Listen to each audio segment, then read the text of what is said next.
Hey everyone, it's Rochelle here with Losing It on Keto. And in this video, I wanted to share with you the conversion tips that I've come up with for baking or cooking with protein powder and converting a recipe to a PSMF friendly recipe, meaning high protein, low fat, low carb. So I've done, you've seen the videos on the channel. I've done a lot of research, a lot of testing. I've acquired a good amount of knowledge and put that to the test in videos where I've converted both a traditional recipe and a keto recipe successfully now with applying all of that. And so I feel like I'm at a stage here where I can pass along some tips for you if you attempt to do something like this. Now, I will tell you, you're not going to find this information anywhere, or at least I couldn't, because what you will find is a whole lot of advice that you can't replace all the flour for a protein powder. And so that was the hurdle to overcome. And I successfully did that. So I thought I would share that with you because, like I said, I think what I'm about to share here is unique information because I wasn't able to find it. And so let's get to it.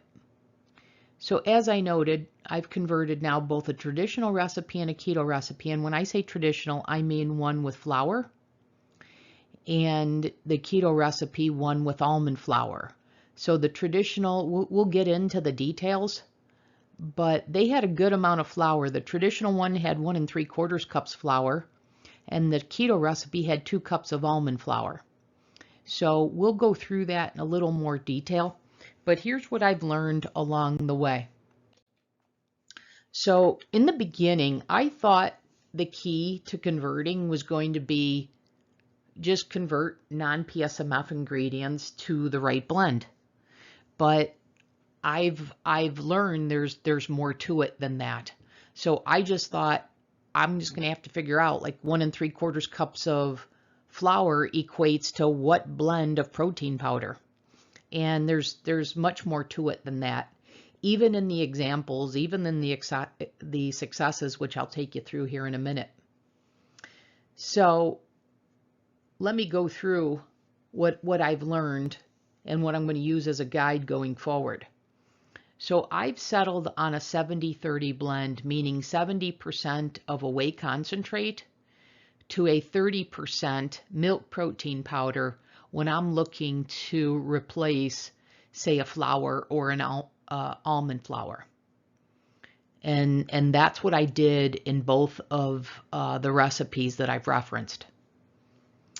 Now, you need to account, it's not just replacing that flour, because these behave in a different way.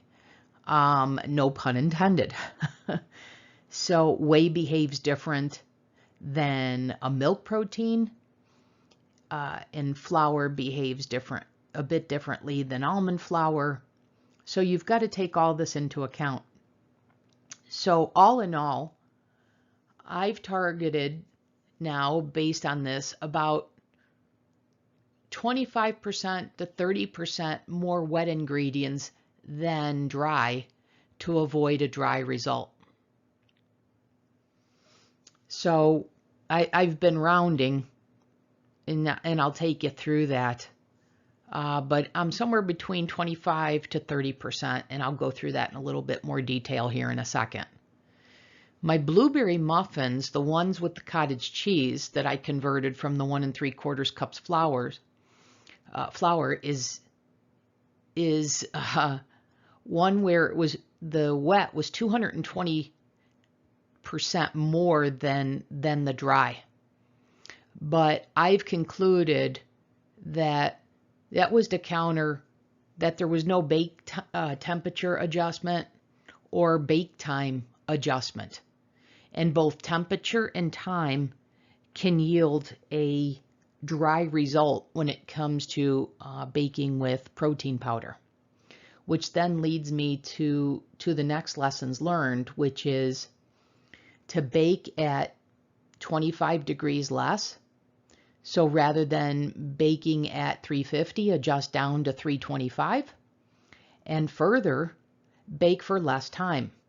So in the keto recipe, it called for 20 minutes. I baked it for 17, including at the lower temperature. So it was 17 minutes at 325. I've also learned not to overmix the dough/batter, or it will be tough/dry.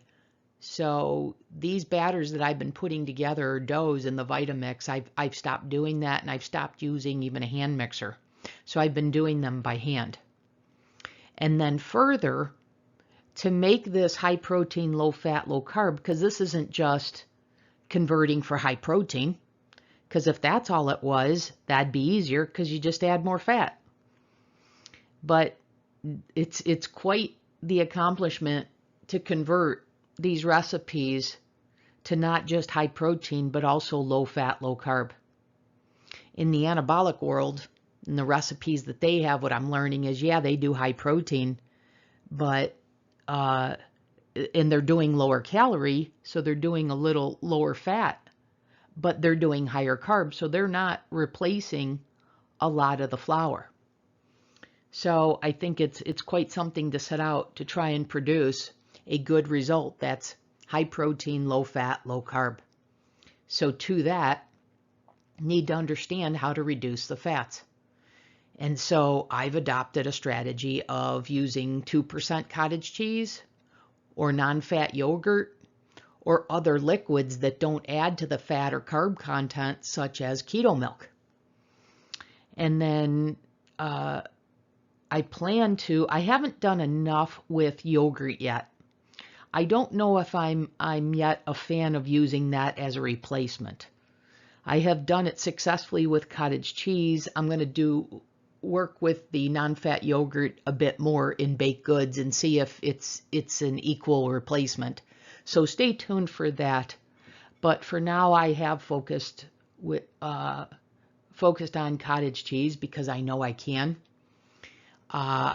The yogurt comes in from just research saying you can do it. So I need to put that more to the test. So this is my guide going forward. I'll caution you to say, I can't say it will always work in every situation, but this is what I've learned to date, and it is what I'm applying and getting good results. And I've said this in my recipe videos that applying this, I've got good results. Even when I wasn't quite following this, because then it became just degrees of making it better, not that one of the results was bad. So my recent results, even when I went with a 75-25 blend rather than 70-30, was a very good result. It was just I knew I could improve upon it. So some of this is just improving on a good result. And then another factor is I recently, in fact, yesterday, I realized I had to adjust a recipe because I switched the type of muffin liner I used. And I explained that in that recipe video, which happened with the apple cider donuts. And I realized the liner held less than the cups that I was using before. So I had to not only reduce the amount of batter, so the ingredients that made up the batter, so there wasn't too much, but I also had to reduce the bake time. So that's another factor. So let's put this to the test. Let's look at the examples. Let's look at how I applied this. So one recipe that I converted that you guys have seen in the recipe videos, if you've watched them, is Healthy Foodie Girls Blueberry Muffins with Cottage Cheese. So that recipe called for 1 3/4 cups flour, while also there was no other fat in the recipe other than what was in the 2 eggs. So the egg yolks of the 2 eggs. And then what was in the cottage cheese that was in the recipe, which had called for 1 cup of cottage cheese. So I knew to switch to protein powder, and I had to figure out what blend that would be.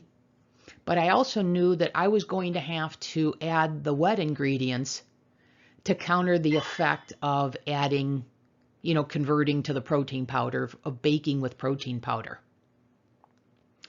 And so I know adding fat will, is a way to counter the dryness. But you don't want to add too much fat because, like I said, this is high protein, low fat, low carb. So ultimately, I decided on an avocado oil, and I did it multiple times. I did one with 1 tablespoon, one with 2 tablespoons. But I chose avocado oil rather than butter because I knew I was going to refrigerate these because I had made multiple recipes and I knew they were not going to be able to sit on the counter with how many I had. And so I didn't want the butter to become solid again when I refrigerated them. So I chose to go with the oil.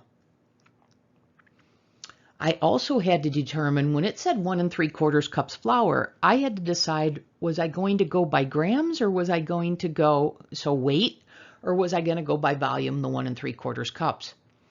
I concluded that because the flour was so light and I checked the weight comparison, the weights just seemed off to me. So I settled on volume, meaning I was going to replace 1 3/4 cups flour for 1 3/4 cups protein powder.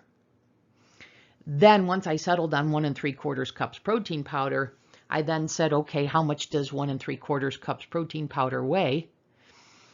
And then say, okay, for that weight, what's 70% of that? What's 30% of that, to decide how many grams of whey concentrate I'm going to add and how many grams of milk protein powder am I going to add. And so just to keep it simple, I then arrived at, it was 80 grams of whey and 40 grams of milk protein. But 120 grams is what 1 3/4 cups of the protein powder weighed. So that's how I did that. And like I said, I added in this recipe, and I should have made note here, I added the 2 tablespoons of avocado oil to account for the protein powder to make sure that this retained some moisture, that it wasn't dry. And I also reduced the amount of sweetener. So that reduced the dry ingredients as well. So the recipe called for 3/4 cup of sweetener. I wound up reducing that to just 1/3 of a cup. So that also reduced the dry ingredients. That then helped the ratio of the wet ingredients.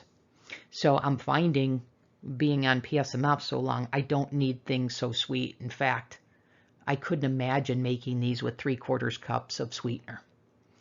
So that was how I converted that. And if you've seen the videos, I tried multiple attempts to get this right. And so this is where I landed. And I believe with these guidelines, I'll be able to produce a pretty darn good result. Even if I say, oh, I can improve upon this, it's a tad bit dry, I can reduce this, these guidelines will get me a good result. All right, so let's look at the second example, the last example that I have for you. And that's the most recent one, which was the apple cider donuts from All Day I Dream About Food. This recipe called for 2 cups almond flour, but there was a lot of fat in the recipe. So it's opposite of the other example. So between the almond flour and, I should correct that, the 1/4 cup, 4 tablespoons of butter and 2 eggs, there was a lot of fat. So I knew I not only had the challenge of trying to make these higher protein and how to get a good good texture, etc., with the protein powder conversion, but I also had to figure out how to make these low fat. But this time I set the metric conversion on the recipe. So that told me the almond flour was 210 grams.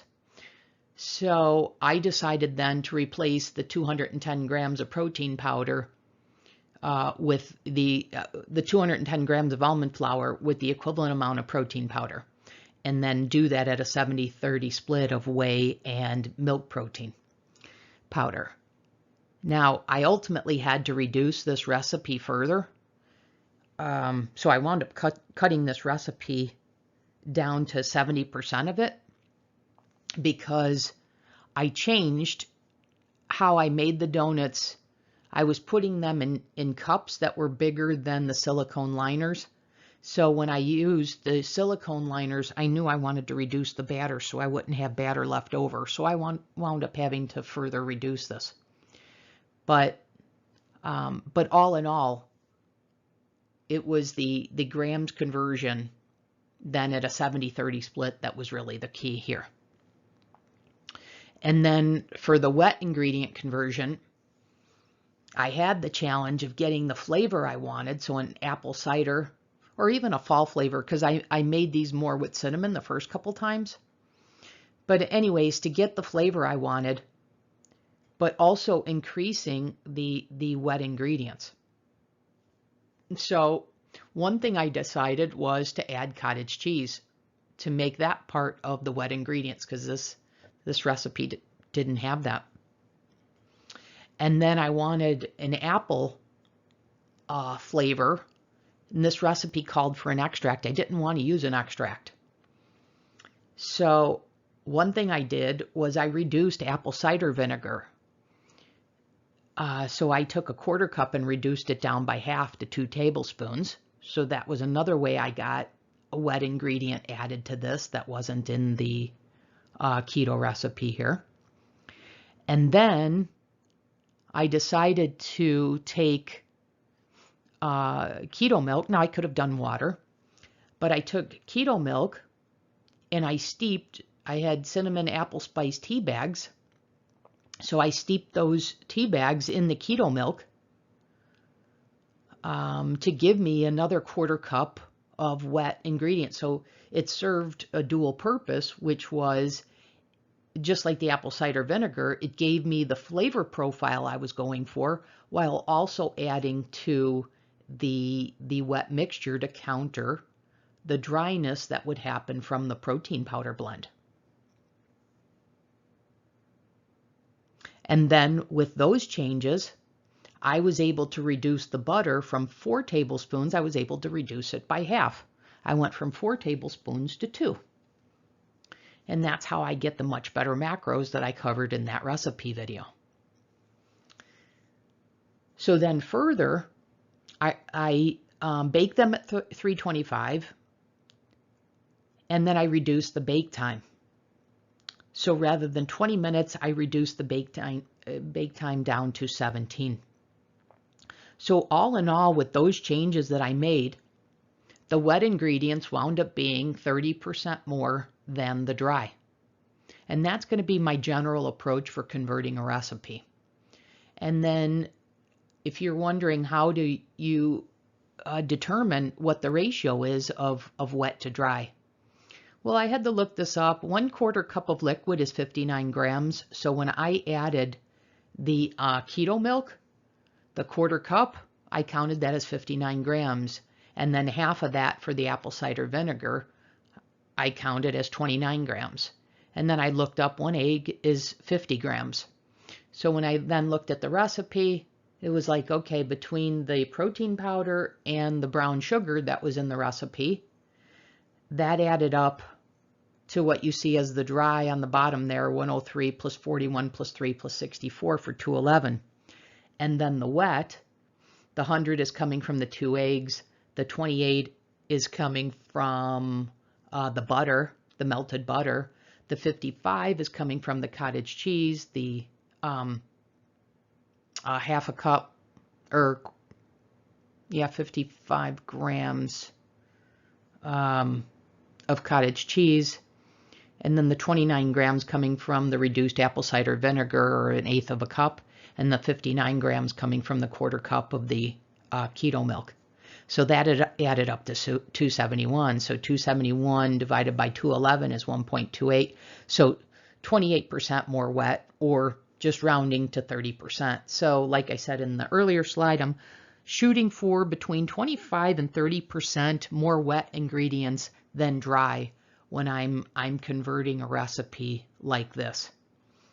So, and like I said, the other example, yes, it was 220% more, but like I said, I had learned some things later, like I didn't reduce the bake time nor the baking temperature. So I think I needed that much more wet to counter that. Whereas if I applied this, I'm sure I'd be able to get away with less wet by lowering the temperature and the bake time. So hopefully this is making sense for you to understand what the guidelines are here. And okay, so after walking through the guidelines, I thought I'd show you here, allow you to visualize the whole recipe, so you can see what all I changed. So this is the protein blueberry muffins, the original recipe, and not really a whole lot of protein. I only said that because of the cottage cheese. So they were blueberry cottage cheese muffins, blueberry muffins. So you can see the recipe here on the left. And then, as I explained, on the right, you can see how I converted it. And what I have in bold are the liquids and the fats that I added because of the protein powder. And as I explained, this recipe didn't have a whole lot of fat in it, only that which came from the yolks of the 2 eggs, and then the cottage cheese, and less because I used 2%. And then obviously I cut out the blueberries. So, and I went with a blueberry flavored milk protein powder, plus I added some blueberry extract and some blueberry emulsion for the blueberry flavor, and it's, you know, it came through very nicely. And I showed you that I cut the sugar down from 3/4 of a cup to 1/3 of a cup, but just letting you visualize what I just explained here. And then you can see the grams that I put here.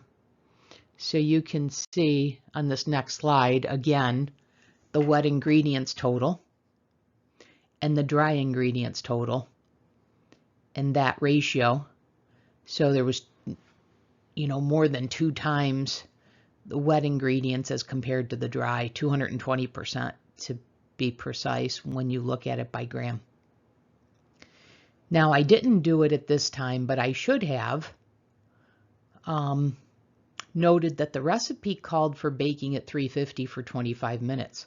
I should have lowered this to 325 and probably less time.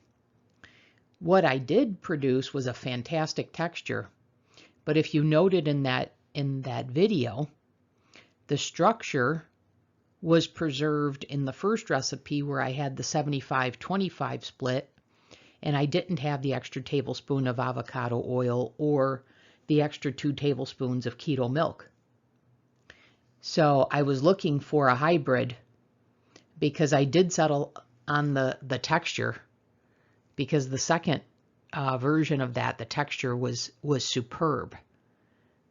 But if I wanted to keep the structure and keep the texture intact, then I would have lowered the baking temperature and possibly the time.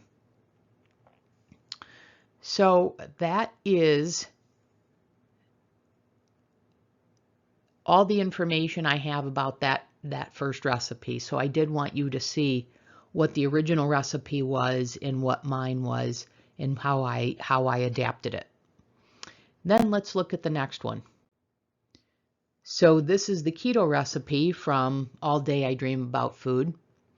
And on the far left here, I have the US, the measurements in US. And then on the right here, I have it in metric form. And that's the 210 grams that I referred to previous. But I also knew I needed to cut the recipe down because, as I mentioned before, the silicone liners just didn't hold as much batter as the cups that I used when I originally made this. So I first reduced the recipe by 70%. So I said, what 70% of 210 grams of protein powder? It's 147 grams. And then I said, okay, well, how do I get my 70-30 split? 70% of 147, you see here, is 103. For the whey protein concentrate, and I used a vanilla flavored one. And then 30% is about 44 grams of the milk protein powder. One packet of keto chow of apple pie that I used was 41 grams. So I supplemented it with 3 grams of snickerdoodle to get the 44 grams of milk protein powder. And then the same thing, I did 70% of the 91 grams for the sugar, coming up with 64 grams of the keto brown sugar. And I used the Sucrin Gold here. And I've already talked about how I reduced the fat, and I reduced the fat by adding the liquids down at the bottom and adding the cottage cheese. And so you can see I changed this recipe a pretty good amount. And you say, well, you didn't factor in these whey protein powder grams. Well, given that I was converting this to a protein powder, I ignored that. Because I know Carolyn puts that in just to give her baked goods rise. Well, I was already going to have plenty of rise here, and that worked out quite well. So that is how I modified this. And in fact, my additional modification, I should have the cottage cheese and the reduced apple cider vinegar in bold, because these are all ingredients that I added to the recipe. And then, as I said, I cut the butter in half from a 1/4 cup, or what's 4 tablespoons, down to 2. And by adding these liquids, I was able to cut the fat and also provide enough of a wet mixture to counter the drying effects of the protein powder, particularly the whey. So, looking at it the same way, there's the tally of the wet ingredients in grams, and then there's the tally of the dry ingredients in grams, and you get the ratio. So in this recipe, I converted 28% more wet ingredients by grams as compared to dry. And I did bake this at 325, and I did bake it less time, so from 20 minutes to 17 minutes. And this texture of the donut is gooey. You could bake it, another minute if you wanted to hold its structure even more, while keeping its good texture, for it not to dry out. But this time I was going for a little bit of gooiness, and I really enjoyed this. And overall, I made this 6 times now, and I realized I had to adjust when my silicone liners to fit a 24 cavity cupcake mold came. And so I wanted to adjust it because I had extra batter, and I wanted just enough batter to fill the 24. But I also realized that not as much batter fits into the liners, so I had to adjust the bake time. So I perfected this recipe, and then by this conversion, I covered this in the video, but I'm going to reiterate it here. Without the topping, and keep in mind, Carolyn rolls hers in butter, where I do not, so I don't have any extra macros as a result of the topping. I mean, it's just so minimal. And of course, I'm not counting the allulose, just like Maria Emmerich doesn't count the allulose. So 4 donuts of her recipe is 362 calories, where the PSMF, the converted one that I did, is only 158 calories. While hers have 14 grams of protein, mine have 21 grams. And while hers have 32 grams of fat without the topping, mine only have 7, and there's no additional for the topping. And then her 4 donuts are 10 total carbs, whereas mine are 3. Hers are 6 net carbs, where mine are 2. So I think the numbers bear out a pretty successful conversion. And then the result, you know, you'd obviously have to make this to experience the taste and texture for yourself, but it's excellent, if I do say so myself. The final thought is there's still a bit of an art to this, I think, as you hear me walking through the examples. So as much as we try and make these scientific, it's still a bit of an art. So my advice to you, if you try and make use of this, use it as a guide rather than a rule. But for me, the guide that I'm going to follow, as I said, it's going to be a 70-30 split between a whey concentrate and a milk protein powder. And then I'm going to shoot for about 30% more wet ingredients than dry. And I know that I can use like a keto milk rather than a butter. So like I said, I was able to cut the butter in half while adding that liquid and getting a real nice texture and no dryness whatsoever. So I hope this was helpful. This is my learning to date, and like I said, I'll be applying this as the guide, so you'll be seeing more recipes with me making use of this. And if I learn anything else along the way, I'll certainly update this and share that with you. So as always, thanks for watching. I'll see you in the next video.